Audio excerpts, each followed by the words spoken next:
Now we have audio. Well, you know, it's been like a year since I lost my cat, and I just miss my cat so much. And I've had a lot of cats, and they've all been great. I'm sure everyone's pets are, and I just, you know, just miss my name. Socks, not Red Sox. Not Bill Clinton socks. No. But what kind of kitty? Yeah, I don't know. He was just a mixed breed, and, you know, it's a smaller cat. You know, I'd come home. Every time I come home, he would like run to the door and greet me, and I would, you know, you get little tennis, golf balls, little wiffle balls, and you throw it down the hall, and he'd run after it and come and bring it back to me, and you know, we just interact a lot. You know, so it was like probably my best friend.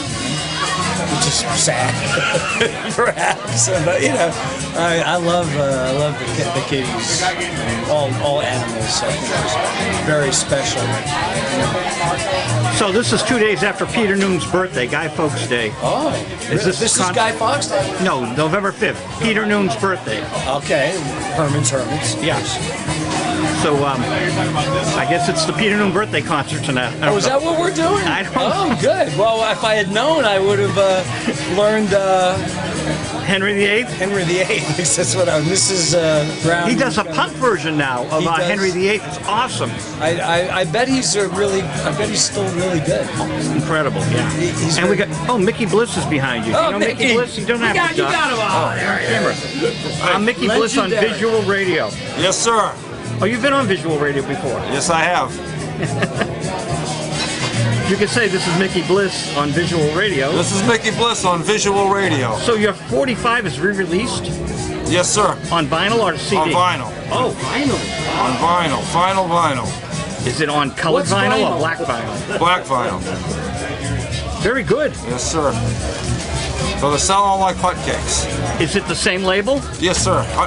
Hitman Records. Hitman Records, which is like 20, 25, 30 years old? Something like that, yeah. Okay, 82, however long that is. 82, okay, 27. Yeah, 81, 82. Very good, sir. Yeah. You helped me get started, Joe, so thank you very much. Now I got to get back to work. The man works very hard. I used to book him in my club.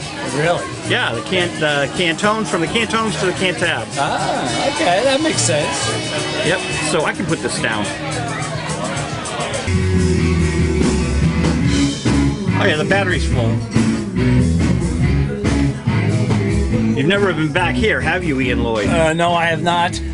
It's very scary back here. This is Mickey's Dungeon. Would you like a seat?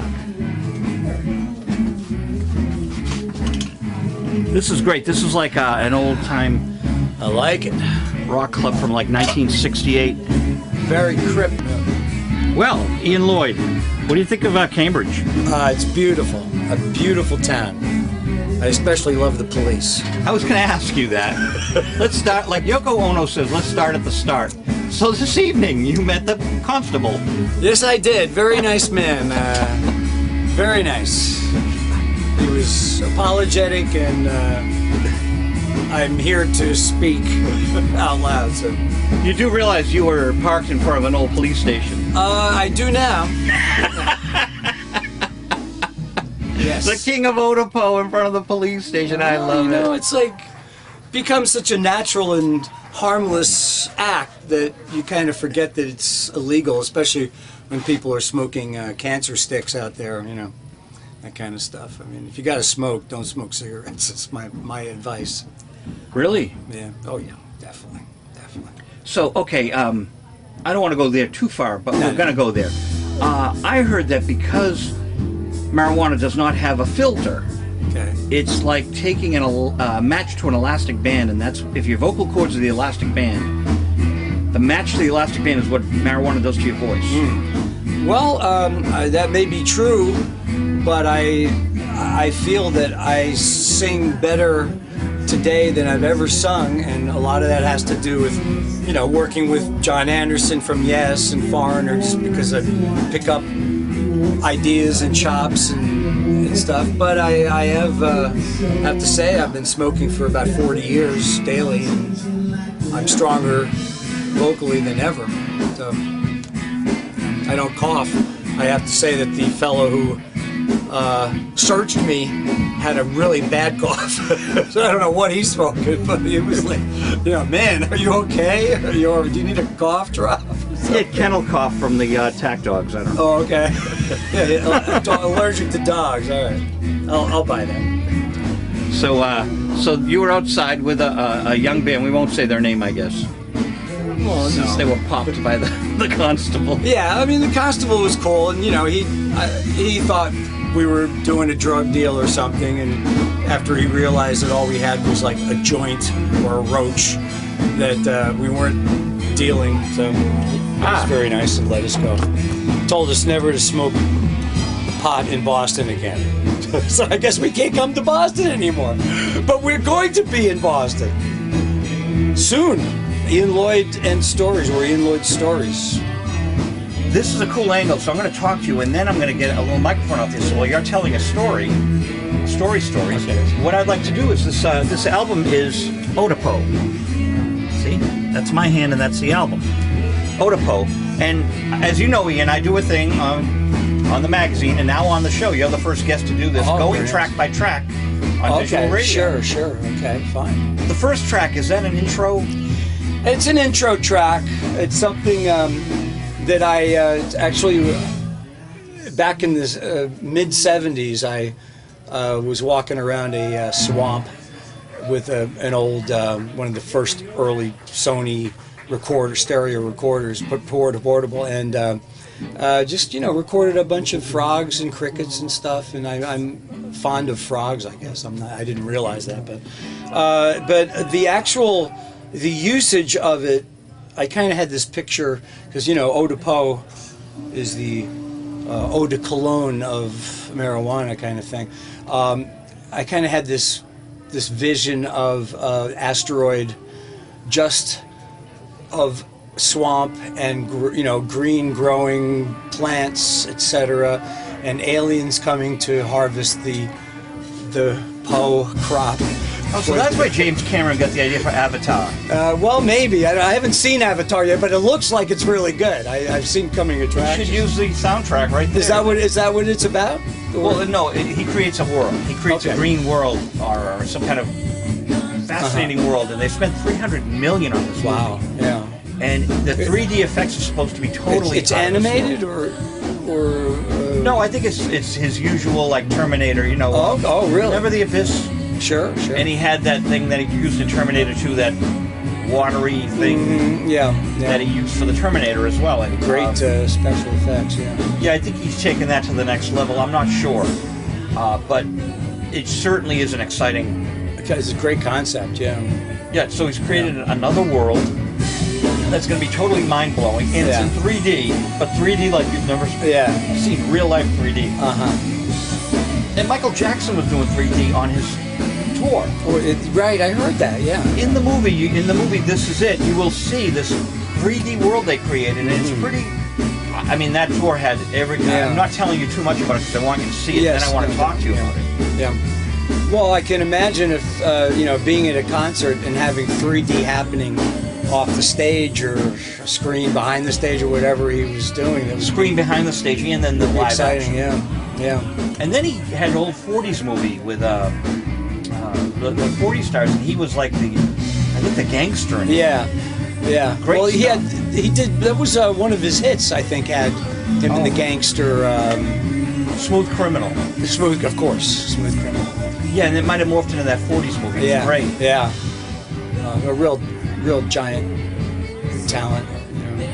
Someone to start that young, that great, and to reach where he reached, and it's just amazing to think what else he would have done. It's amazing to be $300 million in debt or whatever it was and get $100 million to do a tour. Yeah. How does that work? How does that work? How do we get $300 million in debt? So people, Jimmy Miller, the late Jimmy Miller, always said to me, Joe, record deal, get as much as you can from them, and then we're on the hook, and they'll spend more to recoup the money. Yeah. He was right. Yeah. Definitely. You get a singles deal, they don't want to know you. Yeah. Well, they have to invest, and then now they've invested, they don't want to lose their investment. So, unless it's a tax write-off, total. But well, there was a big investment in Brother Louie. They kind of knew from the hot chocolate that they had a hit, right? Yeah, I think so. Yeah. Who brought the hot chocolate tune to you guys? It was actually a man by the name of Bob Reno. He was Buddha Records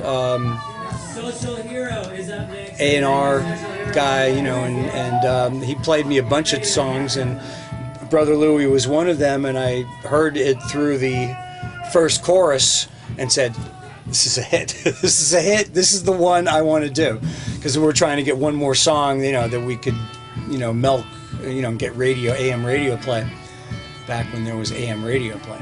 I'll have you know, in Kenmore Square, there was a little store called New England Music City. Mm-hmm. And there was a About Us album. Right. And it didn't have Brother Louie on it. But I bought it. Are you angry? No. I was thrilled to actually be one of the first to buy It's funny. Was it the About Us album that had Brother Louie?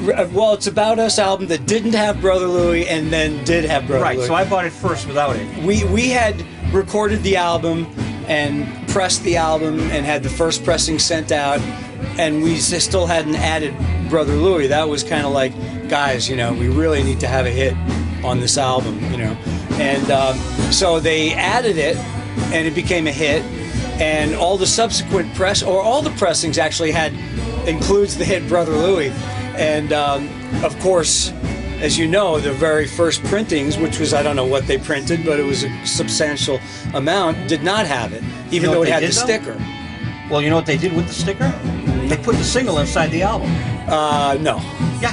Really? I didn't know that. Yeah, I think I think I bought it without the single, and I think they put the single in the album, if I'm not correct. I don't know. Yeah, I can't.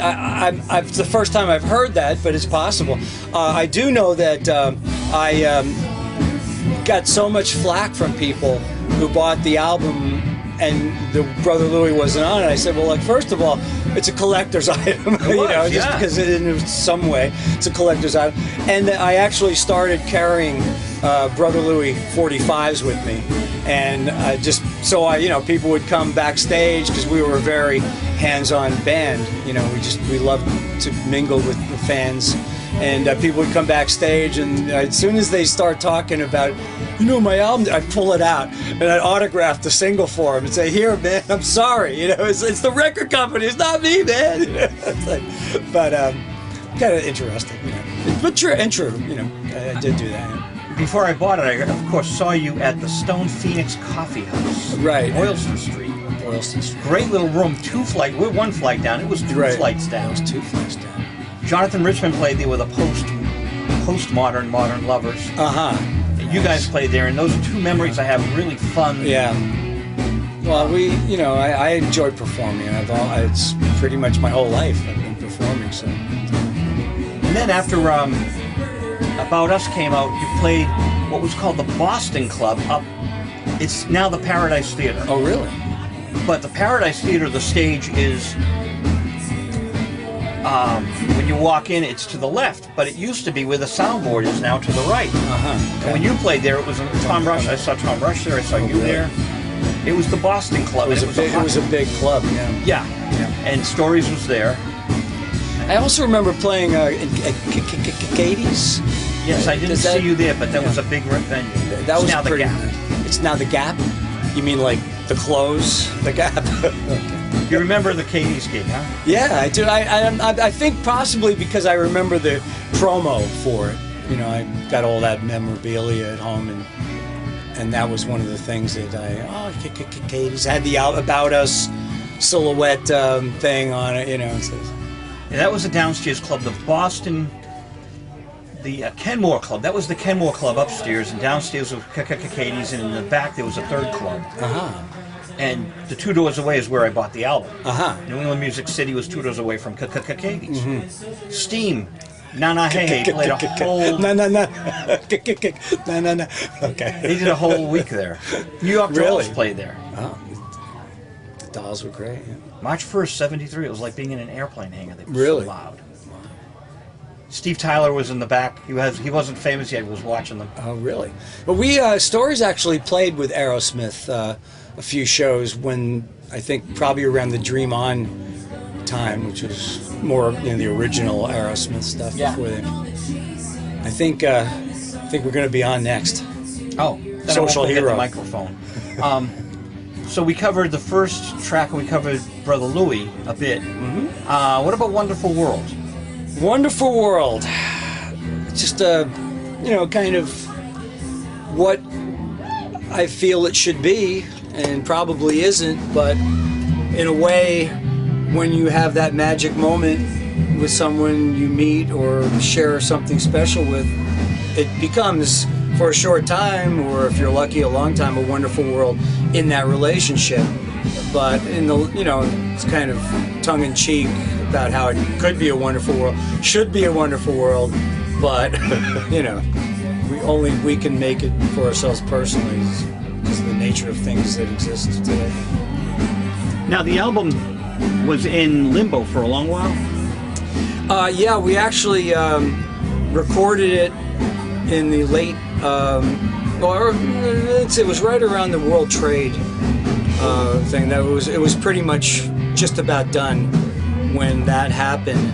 And my co-producer, Tony Sankitz, brilliant guy, passed away. And it got lost in the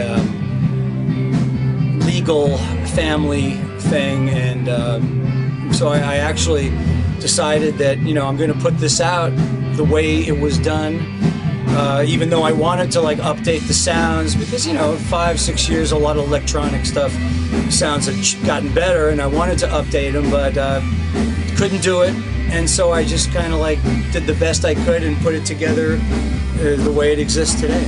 And I'm very excited about it, and I feel that there's really nothing like it out there. It's a bunch of styles meshed together. There's a little U2, obviously a lot of Ian Lloyd. There's some Yes and Foreigner influences, because I do all the vocal work on as well as lead and backgrounds.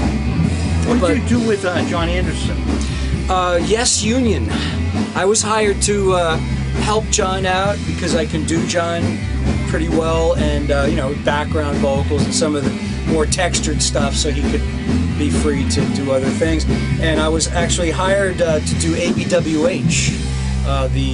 It was to be their next album, and then the reason they called it Yes Union was because the two factions, the John Anderson and the Trevor Rabin factions, one was on Arista and the other was on Atlantic Records, through a big negotiation, a lot of legalities and stuff, Arista eventually got both factions to be Yes, and they took what we were doing for ABWH and combined it with the tracks that Trevor and Chris Squire were doing for Atlantic, and made it the one CD and called it Union, because it was actually the reunion of both camps. So because Yes kind of became two camps. It was two Yeses actually. Wow. Atlantic owned the name Yes. I hear A Wonderful World. Ooh, I'm getting goosebumps. I wonder how that happened. I don't know. They must know I'm back here in the dungeon. I think the guy from Newbury PA was here too. Oh. Sounds damn good out there. It could be. So you still get a thrill hearing the music played through different speakers. It's great. We're all artists and musicians and creative, and it's always nice to hear your music, I remember the first time I heard Brother Louie before it broke out big time. We were, I think it was in Nashville airport, driving to our hotels, and it came on the radio, and they announced it. And now the most requested song of the week Brother Louie by Stories, boom, and we're all like looking at each other going, wow, this is crazy, you know, because, you know, we didn't know what was to come, you know. We hope, but, you know, everybody hopes. Now, what do you think when you hear your song coming through the walls, so you've never heard it in this context? This is great because I can hear all the people in there, and I know they're digging it, whether they know they're digging it or not, you know, because it's a good song. You know? But sonically, isn't it interesting to hear a different speaker system and a...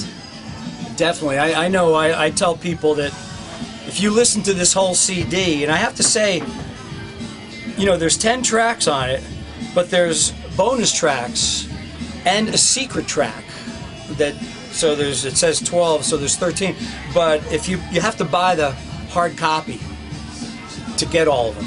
If you want it's just not on the top download, 10, yeah. you know, fine, you can download Brother Louie or Wonderful World, but you can't get the other stuff, which if you listen to this thing all the way through loud under headphones, you'll hurt your hearing. But you'll also get high. It definitely has a kind of ethereal thing happening. I mean, the first time I listened to the complete package under headphone, it was like, wow. You know, by the time the secret track got finished, I felt woozy. I'm like, ooh. And you know what else? You know, The mix is fantastic because that's all Tony Sankitz. Yeah, he's great. you can hear all the... Back here, Yeah. far away from the speakers, Yeah. we can hear every distinctly, It's all, yeah, you definitely can hear all the levels. which you don't hear on a lot of stuff you're hearing today. Well, you know, there's a lot of that, you know, a lot of over volume or pushing the volume for a lot of the stuff, which sonically kind of collapses the sound a little bit, you know. But Tony was just a great ear, and I just, you know, wish I had the opportunity to do another CD with him. I like rich production like this. Yeah. It's important to me. The stuff for the buds, Yeah. it's just Great. too thin.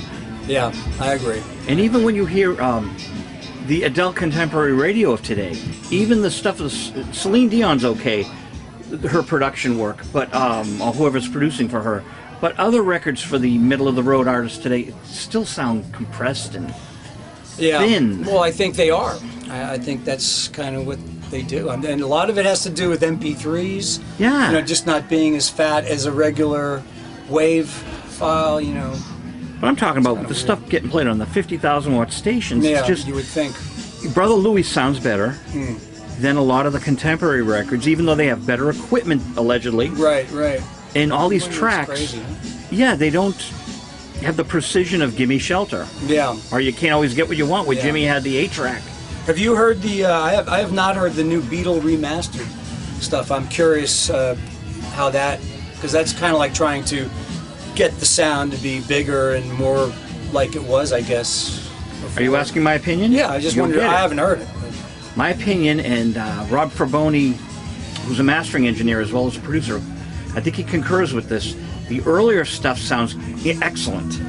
Please Please Me Right, jumps right. out of the speakers, but Hey Jude suffers. Really? And I told him, I called up Rob, I said, man, you know, they really need your real feel on this because the cymbal is too dominant in the Hey Jude, and it wrecks, for me, the experience. Yeah.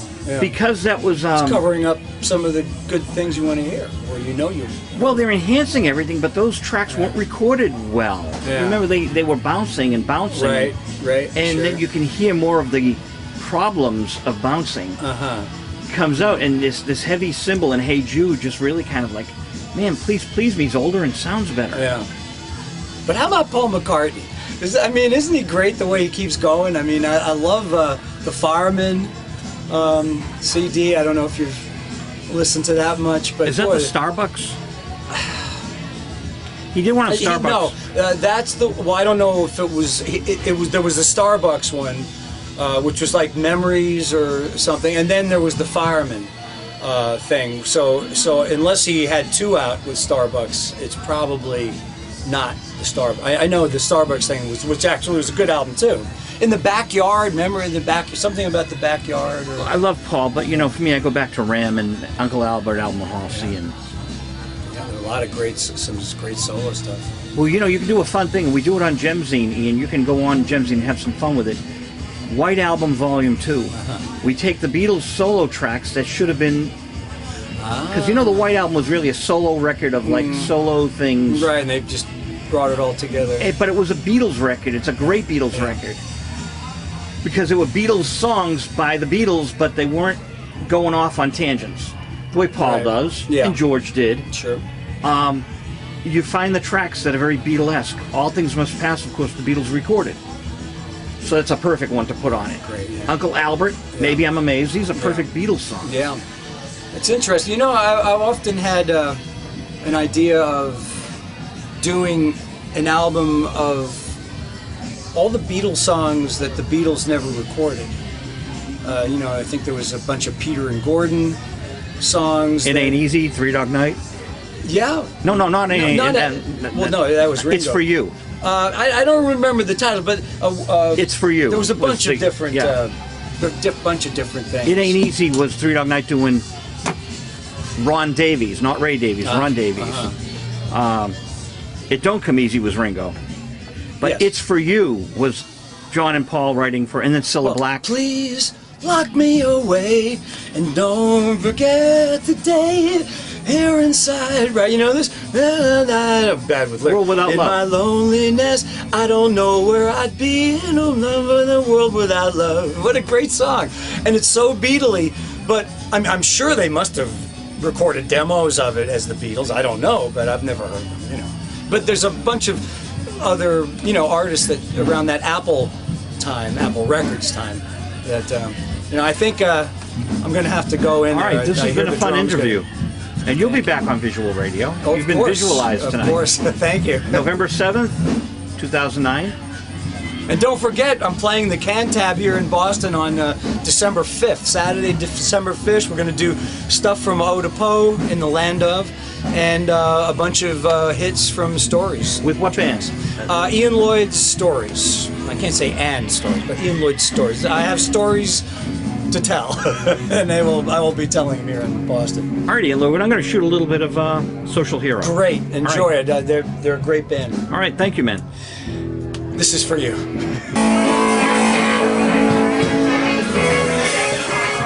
Thank you.